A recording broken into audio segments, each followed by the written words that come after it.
So just first question I'm going to throw at them, and then we'll see what you guys have, is what stands out as the importance of the changes that these new standards are calling for, the next generation of science standards. What stands out to you as something that's really important in terms of the changes?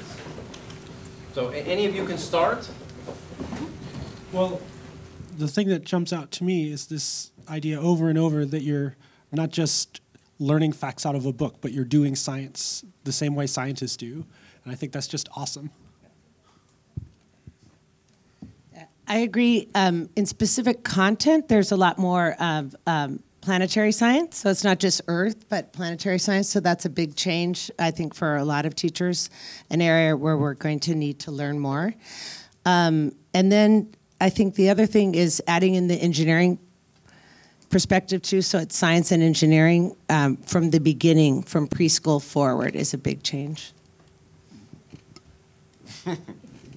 Yeah, totally. Doing science is really important. I think it is important to realize also that there is still content, but the content is now learned through doing science. We're not abandoning content, but we're having them do science to learn science. I guess for me, it's just I don't have to memorize. It's not about memorizing facts. Actually, it's about asking questions. The students asking me questions. That's it. We've got a burning question you want to toss at them? Well, thank you for showing up. How do we train? You talked about you're teaching the content within the practice, but how do we get the teachers that are so used to the content to not let it go, but make trust it's in there? So we'll do this great lab with the kids, and well, that was great, that was fun time. Now let's get to work. Like, no, that was the work. You know, how do we get that? How do we bridge that gap? Well, as an administrator, that's my responsibility to make sure that my teachers get that professional development, whether I send them or bring it, but I can't expect them to just learn it by watching a video, obviously. I've said that many times. So I think that is the first thing. I have to teach my teachers to go out to and practice and bring it back. So I think that freedom, but first, professional development for my teachers, and then I have to stock those classrooms. Because I think a lot of the times teachers don't want to go out and spend their own money to buy materials. Teachers, am I right? Am I right? Right? All right. And those of you who are going to start paying back your tuition. So money, making sure that I am providing, stocking their classrooms with things so they don't have an excuse to not do it. And there is, for elementary, there is a need for us to look at it in a more integrated fashion. So if you look on the California NGSS.org website, there, well, just the NGSS.org website, there are example bundles. And those are really nice because I know that as an elementary school teacher, sometimes we tend to think, well, I'm going to do life science, and then I'm going to do earth science, even if they say, well, now it's earth and planetary, and then I'm going to do physical science. And we can't really think of that anymore because scientists in the real world work across these fields all the time. So a biomedical engineer is combining life science with engineering things. They have to know a lot of physics. And we need to teach our scholars to be the inventors and the problem solvers. So that means for us not doing a lab that we know, but teaching them tools with which they can solve complex problems in innovative ways. And this is more important than ever before.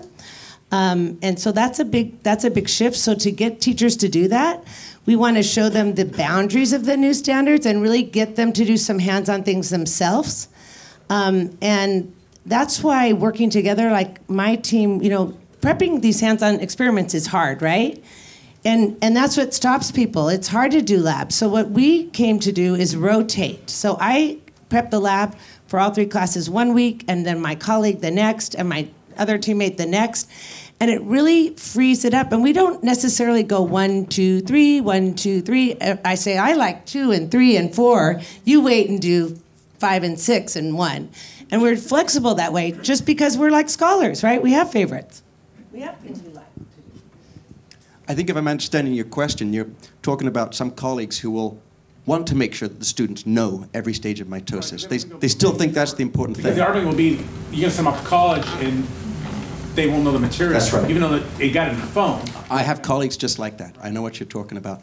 I guess there's a couple approaches you could take. One is take them out of their science world and say, okay, think back to your history in high school. Do you remember all those important dates that they taught you? Try to get them to think, when your students are out of high school, are they actually going to remember? Because they won't remember, you know, the details of the stages of mitosis. I'm also hoping, as we start to move more into the new testing, is it CASP? Is that the name of the new testing they've got? Okay, the CASP test. And they'll realize, oh, there aren't a lot of facts in there. They are asking our students to do science on the CASP test. Also, hopefully, we can get some support from the university level. If we can start having our colleagues realize that university professors don't want them to know every stage of mitosis, but want them to be able to do science, to design experiments, hopefully some of our colleagues will be better convinced. Would you agree with that? Yes. So just on that note, I would love to ask you, what would you, as a college professor who works with these young physicists, ask of us in K-12? What do you want? How do you want us to have prepared them? What would be your hope? Well, there's a couple of things. There is some content that if you don't know, you're going to be struggling. The students at Cal State Fullerton come with a wide variety of backgrounds, and you have to keep the students who have seen a lot of this before engaged, while also bringing everyone else up to speed who isn't there. I think seeing all these inspiring talks, I'd say if you could send them with a love of science, maybe that's a tall order, but you can learn mitosis, or you can learn how to take laws of motion later, but if you come in with a good feeling about science and how it works, that matters a lot more. I think working hard means a lot more. If you could get rid of this idea that doing science means you're some smart old guy sitting in a room by yourself thinking deep thoughts about the universe, and get this idea that anybody and many people do science, anyone can do it, and it's the process, which is one thing I'm so excited about, learning about these new standards. I think that's way more valuable than any one bit of content. So I guess that's what I'd say. Oh, that's so nice to hear. Question in the back. Hi, so this is more directed towards Mr. Inman, but within the high school spectrum of science, what is the transition like, especially that you're incorporating all these sciences and cost-cutting concepts, and knowing that high school has been traditionally very discipline-specific, how have you been able to, because I know you're a life science type of guy, but how have you been able to really incorporate the different types of science within your classroom?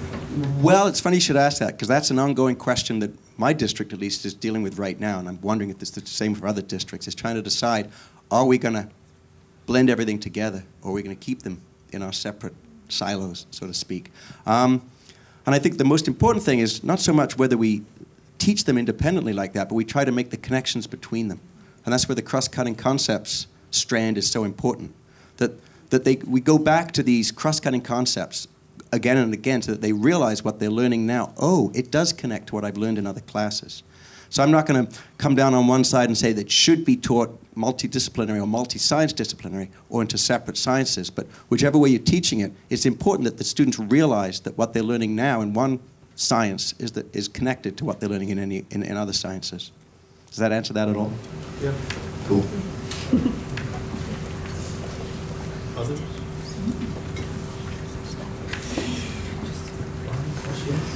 I don't know if this is necessarily a question that any of you can answer, but I have a hard time understanding how to read the NGSS. Is any of you care to give us a clue on how to? Do you have a couple of hours? Once you understand the architecture, it's really not that hard. But you do need to spend some time understanding the way it's all been put together. Once you see it, it all falls apart. You see how they've combined the 3 dimensions. I agree with you. At first glance, it looks complicated. It looks a lot more complicated than the old standards. It really would take a little while to explain it, but once you see that they have put those 3 dimensions into every performance expectation, it becomes a lot easier to read. Can you guys give any further help in? I would just like to say that the California Science Framework was adopted, and so when that comes out, it's going, I've seen the draft copy, and you can look at that right now if you just Google California NGSS Science Framework, and that is very helpful.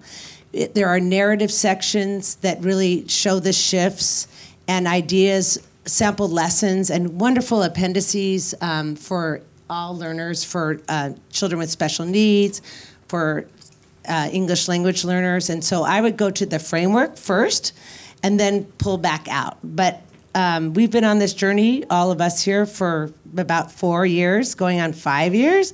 I feel like I can read it now very well, but it is a new language, and that's why we need to collaborate to help each other. I had 2 things, now I've forgotten them. Oh, yes. Go to the California Science Teachers website and look at the way they're presenting the NGSS, because they'll sort of take you back a few steps and make sure you can understand the way it's put together. Also, there are NGSS rollout sessions, which would be a great thing to go to learn how this whole thing is structured. It really, once you see the way it's structured, it makes a lot more sense. So try one of those. And I just want to interject on that note a couple of things. A, there's a resource for NGSS for teachers that we've put together electronically that will get out in about a week or 2. So you all signed up for this. We have your emails. We'll blast it out to you. So that's part of this Better Together effort. The other is that we have at Cal State Fullerton, and I'm sure at many other universities in the area, we have folks who are doing this work.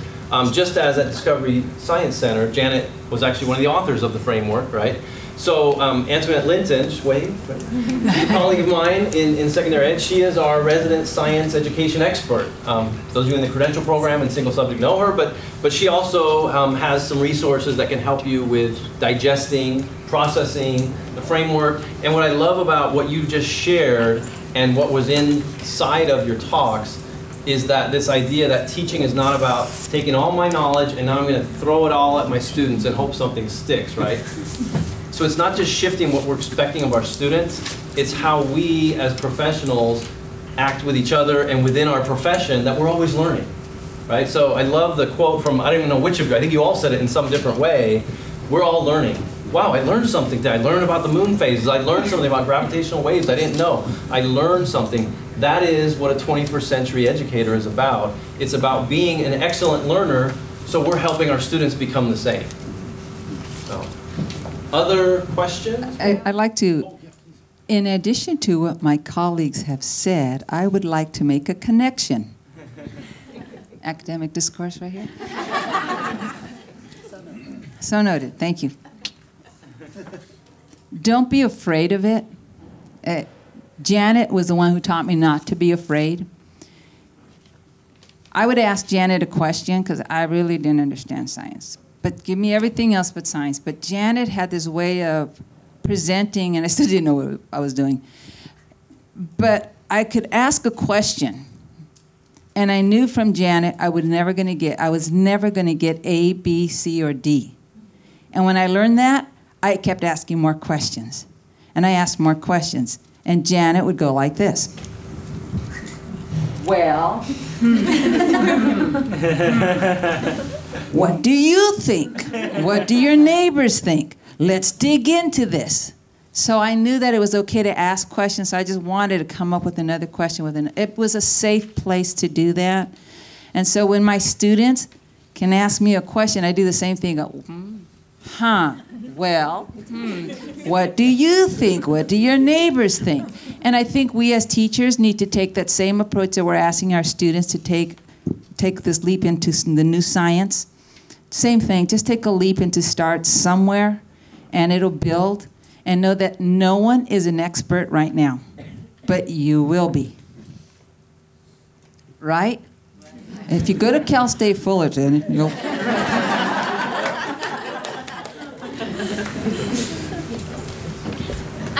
So I've noticed that when I work with older students regarding science, they are used to the memorizing facts way of learning science. So when we introduce more like an inquiry-based type of design and they're challenged to create something and be engineers, they kind of stare back with a blank face because they've never had to do that before and they're nervous and scared. So I was just wondering, what are some of the best scaffolding techniques that you guys have used to make children see themselves as like those engineers and scientists? I guess I would say start easy and start fun. So like in my second day in class, I have my students designing their first experiment. I give them a challenge, design an experiment to test this hypothesis. Give them a bunch of equipment, some of which is irrelevant, and make it fun and easy to start. And they'll realize that they can do that. And then you can give them more challenging things after that, but start it fairly easy and fairly light. You have older students, first grade. So, what grade are you talking about, though? I've been working in 5th grade. Okay, so I think one thing I would do is, go ask a first grade teacher or a kindergarten teacher. It's great to do this sort of big buddy, little buddy experiment. And so part of it is they already are in 5th grade, feel maybe afraid to fail, or they think they have to have a right answer. When the reality, we were talking before tonight, or earlier before we started, about how wonderful inventions come from failures, and that's really mostly how it goes. And so we want our scholars to know to fail fast, which is what young children do, right? They drop the cup down, you pick it up. They drop the cup down, you pick it up, And so we know it's in them, but if your 5th graders were paired up with kindergartners or first graders, and then you talked to your 5th grade scholars and said, you know what, we are going to be science ambassadors. We're going down to the kindergarten. They have to do balls and ramps now. We were going to have so much fun. We're going to give them the junk, and then you teach them. So you're telling them, now remember, we want them to explore, we want them to test and retest, so we're going to use encouraging words and fail. So then they will totally get into that. It'll shift their perspective, and it'll just open up their world a little bit. And then the next time you do a project for them, I think you'll see a shift where they'll be a little bit more freely creative with it. So I have older students in my classes, I guess, for this room. I agree with a lot. I mean, I don't have nearly the same expertise in teaching, but in my experience, starting fun, showing something awesome, like when I show my students free fall and terminal velocity, I show them a video of some skydiver who dropped his camera out of a plane, and then it landed in a pig pen, and the pig came up to eat it, and then they found it and posted it on YouTube. So that's good. But the other thing that works for me is they can't stare blankly at you if they have to talk to each other. And anything that can get them, moving their seats, talking to each other. Like I'll ask them to vote on a question. I always emphasize there's no dumb question, and it's okay to be wrong. And you don't lose points if you're wrong, but I'll have them vote, even in a big 90 student class, and then they'll try to convince each other. And a lot of times they can explain to each other better than I can.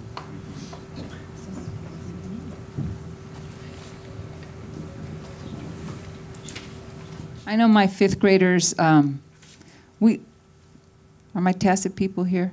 All these little bags that I said we take, and when we created these experiments or activities, we always did a tour. We always invited the other classrooms and their teachers. And then we'd have, can we do that? I want to do that. And so then they're like, how'd you do that? So, well, ask the kids. So then the 5th and 6th grade kids became teachers for the teachers.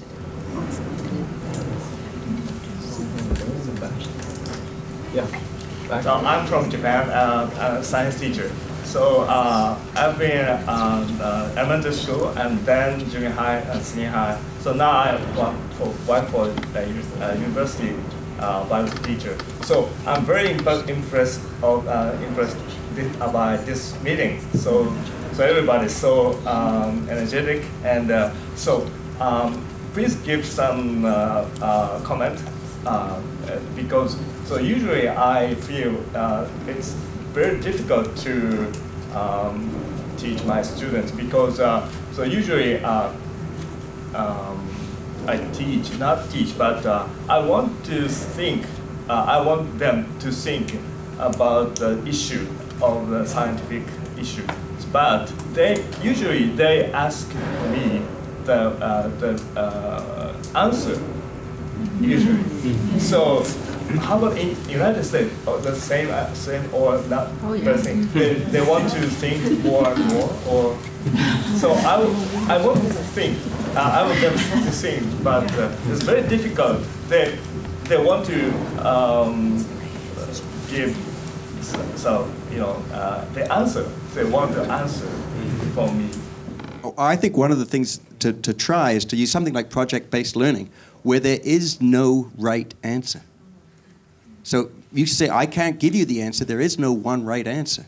You have to develop your own model, and there's more than one right answer. So they'll stop seeing you as the authority who's going to have all the right answers, and they're going to realize, oh, they can come up with their own right answers. So try some project-based learning, which are, take several days and have them investigate something a little bit more complex. And tell them, there is no right answer. There's lots of wrong answers, but there's no one right answer.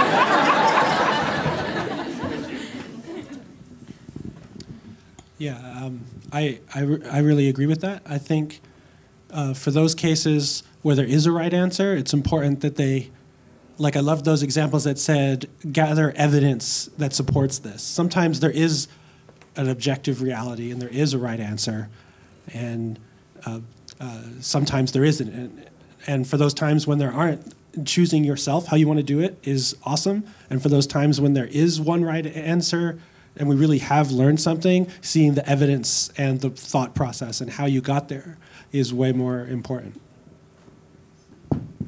I see a couple of my kindergarten teachers here. It's also my place to help teachers become better teachers. And so this year when I'm in their classrooms, I'm looking for how many things? 2 things. One is I'm looking for how and why questions. Go ahead and tell them 2 + 3 is 5. Give them the answer. But you have to ask them a question. Why? Explain. Show me. Tell each other. Do you agree? Do you disagree? Find someone you disagree with. Then they go out and have a conversation with 15 other people. They all agree. But what did I get? I got the collaboration, the communication. I got them thinking and talking. So the other thing is, what did I say? First, you ask a lot of questions. And then the second thing is, make sure the kids do most talking. If I'm in your room 60 minutes, I want 20 minutes of you and 40 minutes of them. I think that also speaks to what's valued. And how are you communicating what's valued, right? You're just communicating what you value is hearing from students when you're going on these walkthroughs. You're communicating what's valued is seeing students engage in processes and practices, not generating correct answers and bubbling in A, B, C, or D, right? What's valued is evidence to back up a claim, not just that you make a claim randomly, right? So these processes and practices, if to your question about how do I shift away from the kid be wanting the answer is not what's important anymore.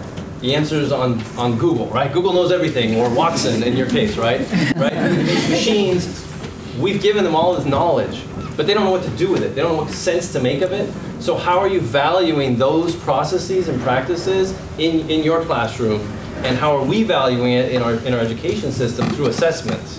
And I don't have an easy answer to that one, but I know the state and many other people are grappling with trying to design better assessments, but also to say one test does not tell us enough about what a child really knows, that we have to have a broader array. And so at least in this state, we have assessment system that says we have multiple indicators of what children know and are able to do that are valuing these different aspects of learning. Again, I'm just chomping at the bit to add as a literacy person. Right? Notice my students and all the rest of you who've studied anything about the ELA, ELD framework and the Common Core for English Language Arts and literacy across the content areas, that's what they're talking about too, right? Because it's not just about reading the books, but it's being able to go seek out the information and have those conversations and engage in that academic discourse and question and follow a chain of evidence and be able to communicate that chain of evidence. So we no longer should be teaching, here's ELA, right? Here's how I help you with literacy in this content area, and oh, over here now we do science, and those are completely disconnected, unrelated topics. In fact, they're all marvelously integrated with mathematics, with science, with social studies, as you think about issues of social importance related to any of these topics and so forth. So it's just a beautiful opportunity for all of us, but we cannot do it alone, right? I cannot do it myself. It takes my colleagues here. It takes all of you if we're really going to serve students well. So it's just a fantastic time to be a teacher, especially if we embrace one another as we move forward on this journey. So, I think we have one or two more questions. So, Mark, do you want to fix that? No, you get any question you want. Dean Kirkman. I think I just wanted to say how inspiring this is. But at the same time, what really stands out to me is it's about engaging with students more than anything, because I was telling Marie that my physics teacher in college basically told the whole room that if you guys write a paper, you don't ever have to come back and you're going to get a B. And I am not interested, or haven't been interested in science or physics or things of that nature, because I was sort of dismissed in that way, not just myself, it was a whole room of us. But my math teachers were extremely engaging, and I teach math, so a lot of this is also about how you engage with students. And all of you, as much as I thought, one, I'm tired because it's the end of the day, and two, the fact that science is not necessarily what I am comfortable with all the time. I was extremely engaged, and you weren't even, I didn't even have the stuff to play with. So I think for all of you that are teachers in the room, what stands out to me is it's all about engaging your students and making sure that they are participating and understanding and part of what's going on, because it's ultimately what creates successful students. And to me, that's what you've all done up here. I mean, honestly, Dr. Lovelace, I didn't think I had any understanding of what was going to happen in terms of you were extremely engaging, and all I could think is that you should be in the College of Ed with us. You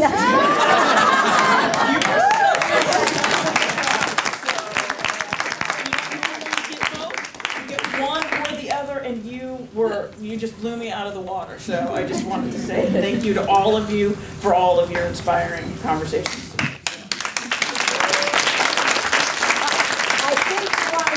Acceptance right now.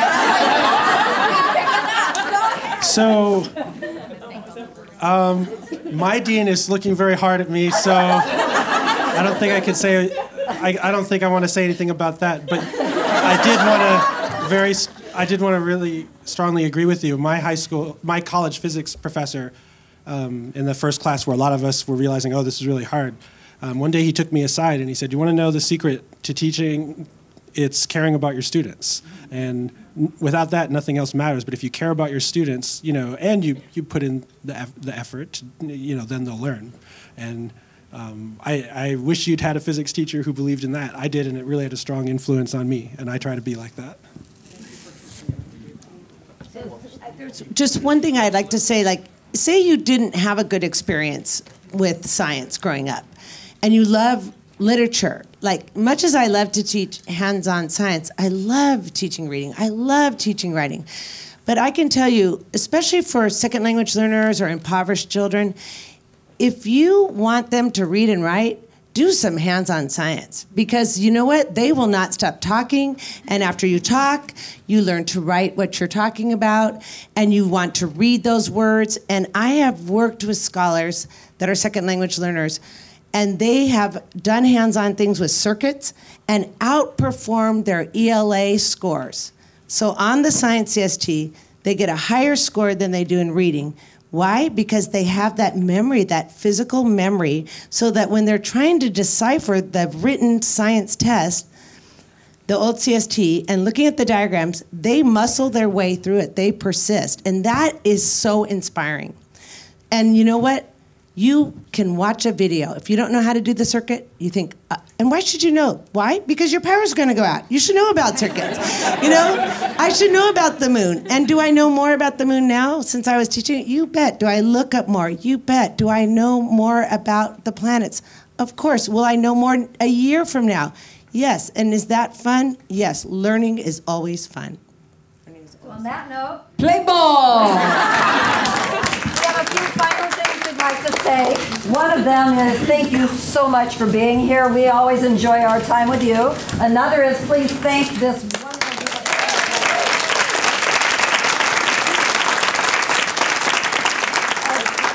third is, we hope that you will join us on the Better Together California Teacher Summit last Friday of July, and Cal State Fullerton will be hosting one as we have the last 2 years. And the fourth thing is, please do give us feedback on that evaluation form, because we love to do events that serve some needs. And there's extra food on your way out. Oh,